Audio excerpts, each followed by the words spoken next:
السلام علیکم ورحمۃ اللہ وبرکاتہ۔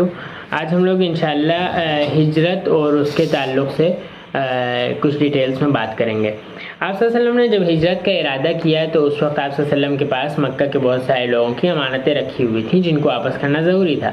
اس لیے آپ صلی اللہ علیہ وسلم نے اپنی جگہ حضرت علی بن ابی طالب کو اپنے بستر پر سلایا اور ان سے یہ کہا کہ جب میں چلا جاؤں تو لوگوں کی امانتیں ان کو واپس کر دینا اور اس کے بعد تم واپس مدینے میں آ جانا۔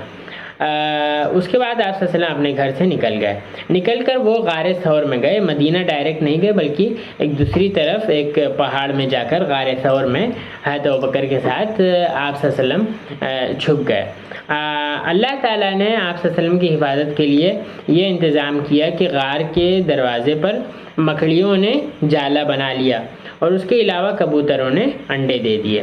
تو اس لیے جب لوگ ان کو ڈھونڈنے وہاں پہنچے تو دیکھا کہ دروازے پہ تو جالے لگے ہوئے ہیں اور کبوتر نے انڈے دیے ہوئے ہیں، اور کبوتر انڈے وہیں دیتی ہے جہاں کوئی آس پاس گزرتا نہیں ہے، اور مکڑی بھی جالا وہیں بناتی ہے جہاں کوئی رہتا نہیں ہے۔ تو اس لیے جو ہے ان لوگوں نے سوچا کہ یہاں تو کوئی نہیں آیا ہوگا اور وہ لوگ وہیں سے واپس چلے گئے اور آپ صلی اللہ علیہ وسلم محفوظ رہ سکے۔ اس کے بعد آپ صلی اللہ علیہ وسلم نے مدینہ ہجرت کری، کیونکہ آپ صلی اللہ علیہ وسلم جانتے تھے کہ اگر مکہ رہے تو کفار اور مشرکین آپ صلی اللہ علیہ وسلم کو جان سے مار ڈالیں گے۔ آپ صلی اللہ علیہ وسلم جب مدینہ منورہ پہنچے تو لوگوں نے آپ صلی اللہ علیہ وسلم کا پرجوش استقبال کیا، اور یثرب پہلے نام تھا اس شہر کا، یثرب سے بدل کر مدینۃ النبی یا مدینۃ رسول اس کا نام رکھ دیا۔ جب قریش کو پتہ چلا کہ آپ صلی اللہ علیہ وسلم کا مدینہ میں اس طرح ویلکم ہوا ہے تو ان لوگوں کو بہت جلن ہوئی، بہت حسد ہوئی، اور ان لوگوں نے مدینہ کے خلاف جو ہے سازش کرنا شروع کر دی، اور بدر کے میدان پر وہ لوگ اپنا لشکر لے کر آ گئے تاکہ مدینہ والوں کو ختم کر دیں۔ اس سارے برے تعامل کے بعد بھی اس سارا برا جو بیہیویئر تھا کفار اور مشرکین کا آپ صلی اللہ علیہ وسلم کے ساتھ، اس کے باوجود جب آپ صلی اللہ علیہ وسلم ان کے اوپر جیت گئے، غالب ہو گئے فتح مکہ میں، آپ صلی اللہ علیہ وسلم نے مکہ کو فتح کر لیا، تو آپ صلی اللہ علیہ وسلم نے بدلہ نہیں لیا، انتقام نہیں لیا، بلکہ ان سب کو معاف کر دیا۔ نبی صلی اللہ علیہ وسلم کی سیرت کا تابناک پہلو کیا تھا؟ نبی صلی اللہ علیہ وسلم نے اپنی پوری زندگی میں لوگوں کو ایک مثال قائم کر کے دی کہ کیسے اپنے گھر والوں کے ساتھ، باہر والوں کے ساتھ اور دوستوں کے ساتھ، چھوٹوں کے ساتھ، بڑوں کے ساتھ کس طرح رہنا ہے۔ ہر معاملے میں آپ صلی اللہ علیہ وسلم نے ہدایت مہیا کری۔ نبی صلی اللہ علیہ وسلم نے ایسی سوسائٹی بنائی، ایسا معاشرہ بنایا جس کے لوگ آگے چل کر بڑے بڑے فلاسفرز اور سائنٹسٹ بن سکے۔ بدر کے قیدیوں میں سے ایک قیدی کے لیے فدیے میں ایک ہار پیش کیا گیا تھا۔ فدیہ مطلب کیا ہوتا ہے؟ جب کوئی آدمی قید ہو جاتا ہے تو اس کو چھڑانے کے لیے جو ہے کچھ پیسہ یا کوئی چیز بھیجی جاتی ہے، تب اس قیدی کو چھوڑا جاتا ہے۔ تو جنگ بدر میں جب آپ صلی اللہ علیہ وسلم نے اور مسلمانوں نے 70 لوگوں کو قیدی بنا لیا تھا، تو ایک قیدی کے فدیے میں جو ہے ایک ہار آیا تھا۔ آپ صلی اللہ علیہ وسلم اس کو دیکھ کر رونے لگے۔ وہ ہار اصل میں حضرت خدیجہ رضی اللہ عنہا کا تھا، جو انہوں نے اپنی بیٹی حضرت زینب کو شادی کے وقت پر دیا تھا۔ تو آپ صلی اللہ علیہ وسلم جب وہ ہار دیکھا تو آپ صلی اللہ علیہ وسلم کو حضرت خدیجہ کی یاد آ گئی اور آپ صلی اللہ علیہ وسلم کی آنکھوں سے آنسو بہنے لگے۔ نبی صلی اللہ علیہ وسلم کی مہر جو تھی، اسٹیمپ تھی، اس پر کیا لکھا ہوا تھا؟ اس پر محمد رسول اللہ لکھا ہوا تھا اور وہ چاندی کی بنی ہوئی تھی۔ فتح مکہ کے بعد نبی صلی اللہ علیہ وسلم نے کس کو حکم دیا کہ وہ خانہ کعبہ پہ چڑھ کر اذان دے؟ حضرت بلال بن رباح رضی اللہ عنہ نے، حضرت بلال حبشی نے کعبے کی چھت پر چڑھ کر اذان دی، اور حضرت بلال ہی مؤذن اول بھی کہے جاتے ہیں۔ نبی صلی اللہ علیہ وسلم جب بیمار ہو گئے تو انہوں نے کس کو امامت کا حکم دیا؟ حضرت ابو بکر کو۔ نبی صلی اللہ علیہ وسلم کی نماز جنازہ کی امامت کس نے کری؟ نبی صلی اللہ علیہ وسلم کی نماز جنازہ کی امامت کسی نے نہیں کری۔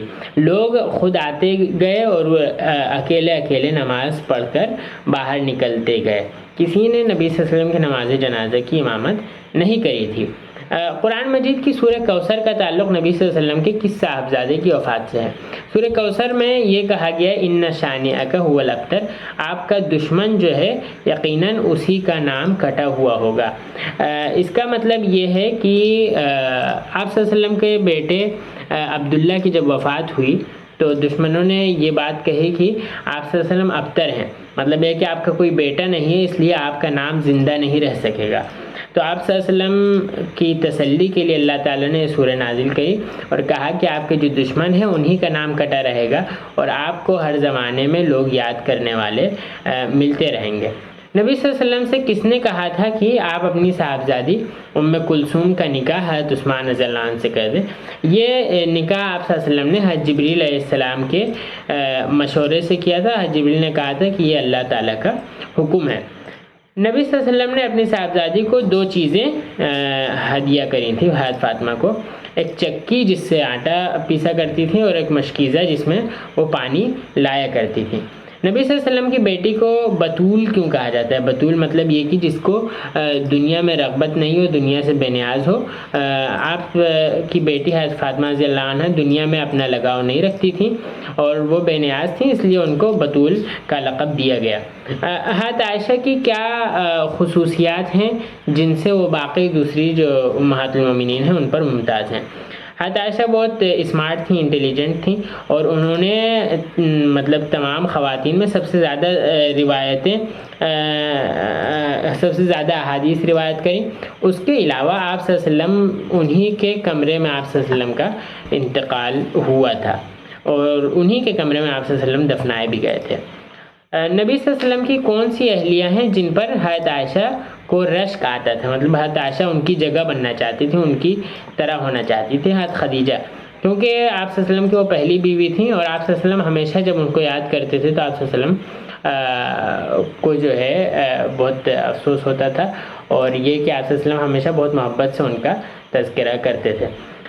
نبی صلی اللہ علیہ وسلم کی کون سی اہلیہ ہیں جن کو اللہ تعالیٰ کے حکم سے جبریل علیہ السلام نے سلام پہنچایا؟ حضرت خدیجہ کو اللہ تعالیٰ کے حکم سے جبریل علیہ السلام نے سلام پہنچایا تھا۔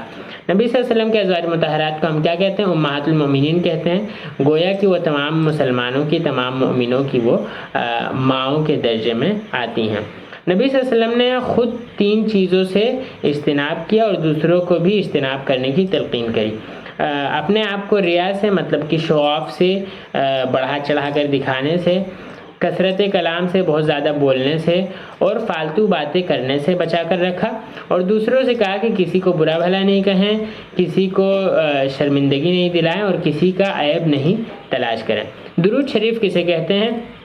نبی صلی اللہ علیہ وسلم کے لیے ہم لوگ اللہ تعالیٰ سے سلامتی، رحمت اور برکت کے لیے دعا کرتے ہیں۔ اللہم صلی علی محمد وعلی آل محمد کما صلیت علی ابراہیم وعلی آل ابراہیم انک حمید مجید۔